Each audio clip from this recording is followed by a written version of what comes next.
Olá pessoal, tudo bem? Eu sou o professor Antony Tessari, sejam muito bem-vindos a mais um encontro da disciplina Universidade e Sociedade.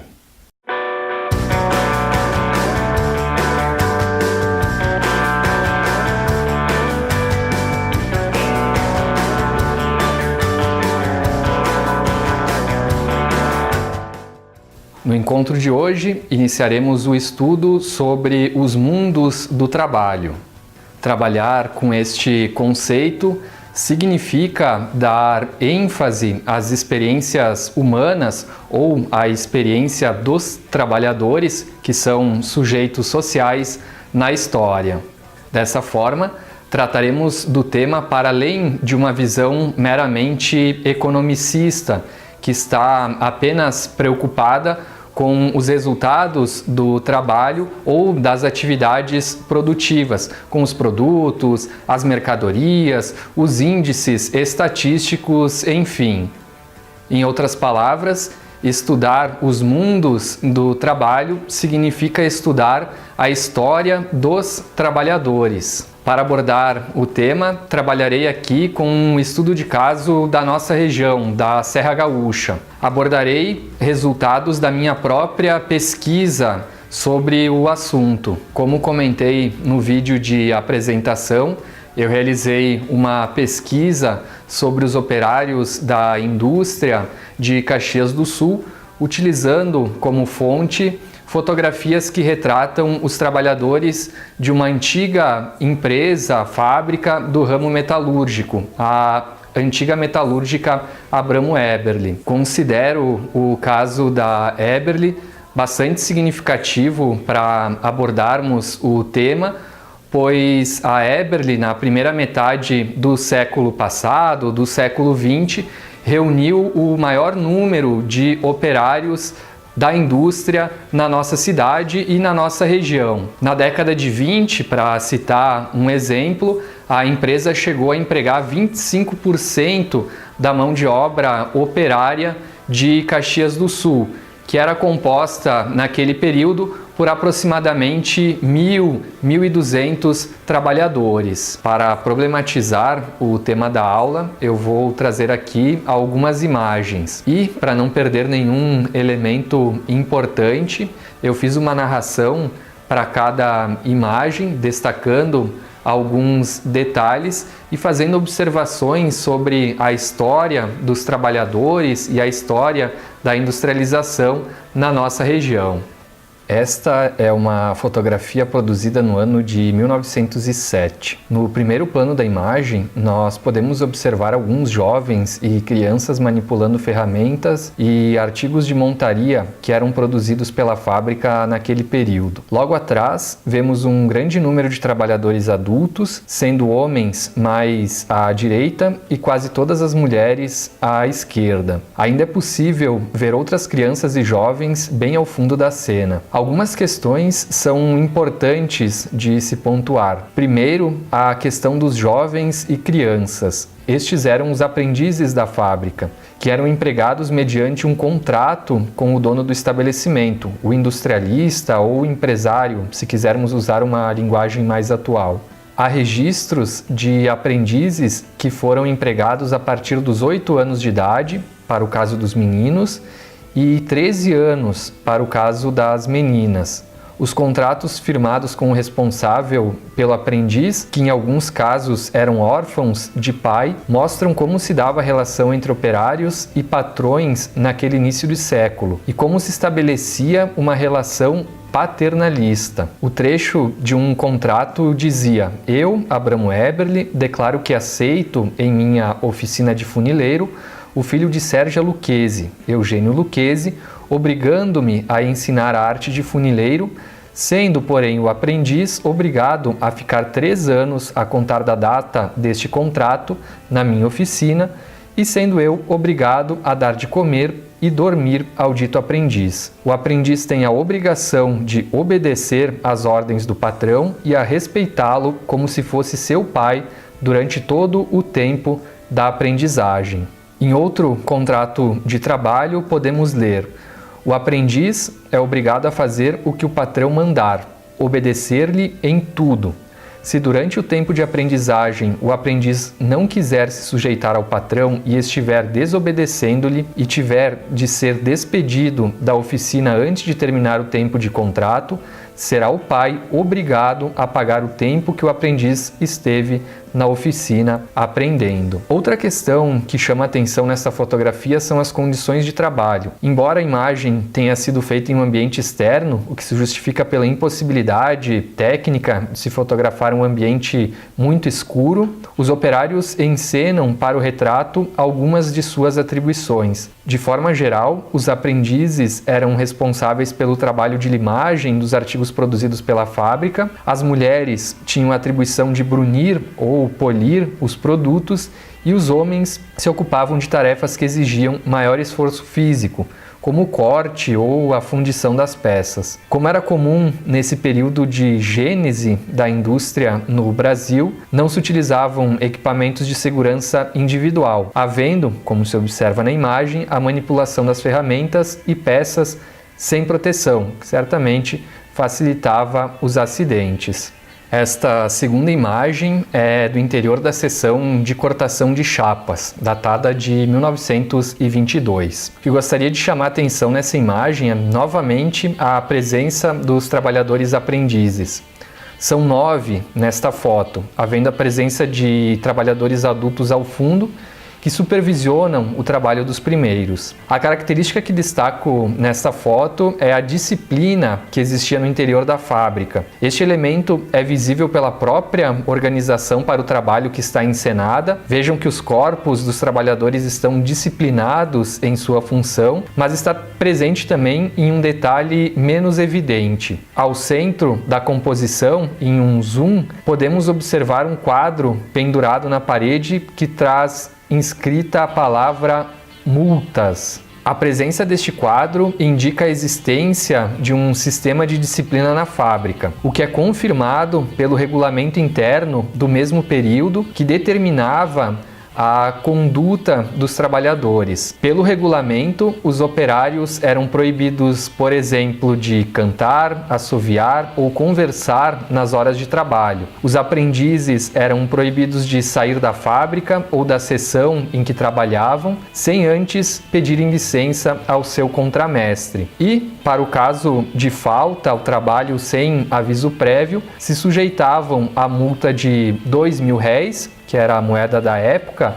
na primeira vez, R$3.000 na segunda e R$5.000 na terceira. Assim, também era proibido entrar depois de começar o trabalho ou interromper o trabalho antes de tocar a campainha. Nota-se, com tudo isso, a rigidez moral de um verdadeiro modelo disciplinar religioso, onde o silêncio e a obediência no interior da fábrica eram valorizados. E o quadro de multas, nesse contexto, estava ali na seção de trabalho para constranger aqueles que fugissem às regras.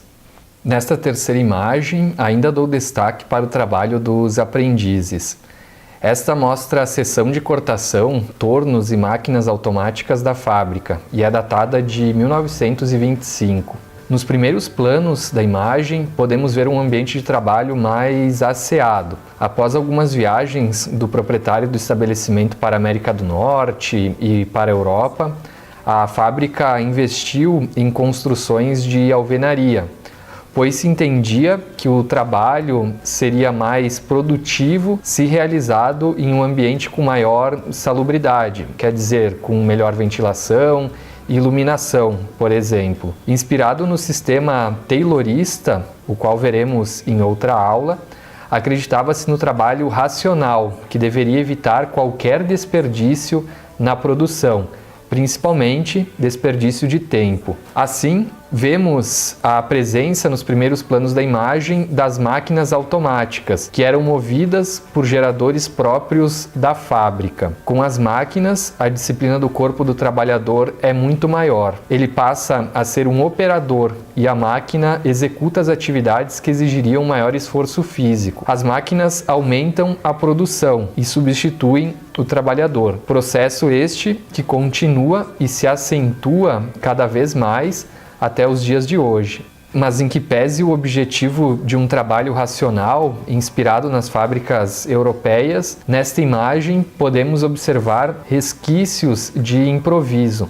Uma aproximação evidencia um aprendiz com sua baixa estatura se valendo de um caixote para alcançar a mesa de trabalho. A questão do improviso também pode ser observada a partir desta outra cena, da sessão de cortação de chapas do ano de 1922. O trabalho aqui acontece em um sótão de uma das construções da fábrica destinadas às sessões de trabalho. Sem determos-nos no ambiente pouco iluminado, mal ventilado desta sessão, demos destaque a uma notícia de jornal da época que fala sobre a morte de um operário da fábrica que trabalhava possivelmente em um local como este. O jornal era o jornal O Brasil, datado de 1º de janeiro de 1921, e dizia assim: acidentes no trabalho, morte de um operário. No quadro do pessoal do conceituado estabelecimento dos senhores Abramo Eberle e companhia, figurava havia algum tempo o nome do operário Arthur Rosa, que sempre se mostrara trabalhador e cumpridor dos seus deveres, sendo ainda o arrimo de sua mãe viúva. Há 2 semanas, mais ou menos, achando-se ele ocupado nos misteres de seu ofício, teve em dado momento de subir a cobertura de uma casa, a fim de apanhar um certo objeto que caíra sobre o zinco. Logo que deu os primeiros passos, Arthur teve a infelicidade de pisar sobre uma folha de zinco mal escorada,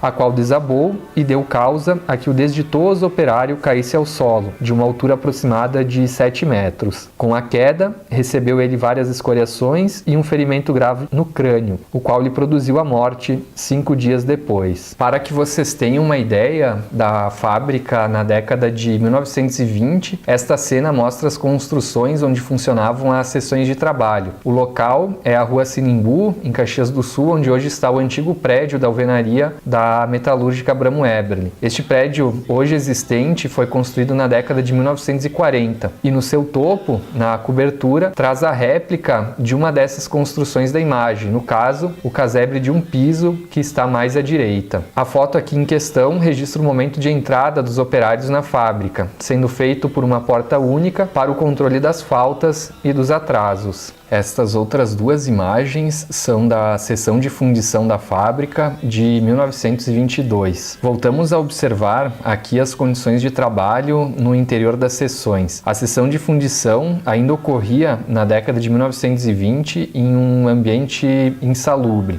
A construção tinha uma altura ou pé direito baixo, o telhado era de zinco, o que certamente dificultava a ventilação. O piso aparenta ser de pedra ou de tijolos, mas com partes de terra batida ou recobertas pela fuligem. Os ambientes insalubres e sem higiene eram uma das principais causas de doenças nas fábricas daquele período. Ambientes como este das fotos eram comuns em outros centros industriais do Brasil, como em São Paulo, por exemplo, onde há registros da presença até de ratos nas sessões de trabalho. Ainda sobre essas 2 imagens, eu gostaria de destacar a presença de alguns trabalhadores negros. Nós teremos a oportunidade de estudar em outra aula esse assunto, mas é importante alguns apontamentos agora. Os negros ocuparão muitas vezes os postos de trabalho mais insalubres, como aqui no caso das imagens, na seção de fundição ou na abertura de ruas, estradas, na construção civil, principalmente pela falta de qualificação.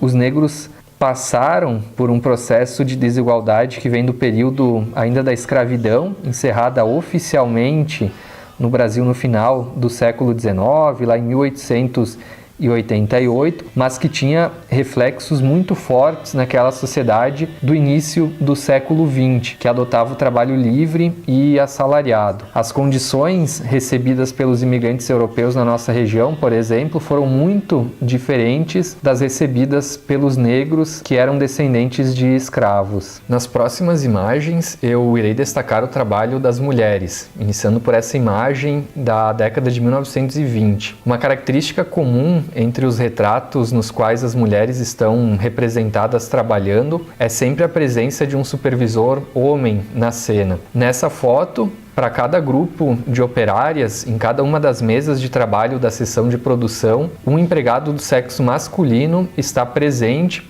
para controlar de perto o trabalho das mulheres. Essas figuras, os chefes imediatos ou contramestres, além de controlarem de perto a produção diária, também faziam cumprir à risca os regulamentos da fábrica. Neste caso, até as idas ao banheiro eram rigorosamente observadas, podendo-se, como nós lemos no regulamento, usar as latrinas no máximo 3 vezes por dia. E caso precisassem utilizar mais vezes o banheiro, as mulheres precisavam pedir constrangidas a chave do local para o contramestre geral, no caso, um homem. E há relatos de operárias que, caso estivessem doentes, precisando fazer uso do banheiro mais vezes por dia, era preferível que nem se apresentassem ao trabalho, tendo o salário dos turnos ausentes descontados. Ainda sobre o trabalho das mulheres, destaca um fato que foi noticiado por um dos jornais da cidade de Caxias. Em 1939, novas leis sugeriam a fixação de um salário mínimo para os trabalhadores da indústria, como também a equiparação do salário de homens e de mulheres. Como o assunto foi muito polêmico, o jornal à época, de agosto de 1939, fez uma enquete com os empresários, os industrialistas da cidade, para que esses expusessem suas opiniões. Um desses industrialistas entrevistados disse que, se fosse fixado para as mulheres o mínimo igual ao dos homens, eles seriam obrigados a substituir o trabalho delas pelas máquinas. Diz ainda que, além de ser mais vantajoso o emprego dos serviços mecanizados, que seria até mais perfeito. Outro entrevistado foi um dos chefes da metalúrgica Abramo Eberle. Este vai dizer que as condições econômicas das mulheres são diferentes das dos homens. Disse que é fato que a eficiência do trabalho da mulher fica aquém da do homem e que o homem pode ser aproveitado para as mais diferentes atividades, ao passo que a mulher há apenas certos serviços compatíveis com o seu físico e a condições peculiares ao seu sexo. Segue dizendo que não é justo que o salário da mulher seja equiparado ao dos homens e encerra dizendo que uma fábrica da Alemanha, onde ele estagiou, o salário das mulheres era até 60% inferior ao dos homens. Para não alongar demais este vídeo, termino com esta imagem da seção de contabilidade da fábrica, datada do ano de 1940. Pelo que não mostra, a imagem serve para observar a divisão dos sexos que era comum às fábricas naquele período. Enquanto os homens podiam ascender a postos de maior remuneração dentro da estrutura da fábrica, as mulheres raramente alteravam a função para a qual foram contratadas, mantendo-se por muitos anos nas mesmas tarefas repetidas. Bom, pessoal, por hoje era isso. Espero que vocês tenham gostado desta aula. Mais conteúdo vocês encontram no ambiente virtual e até o próximo encontro.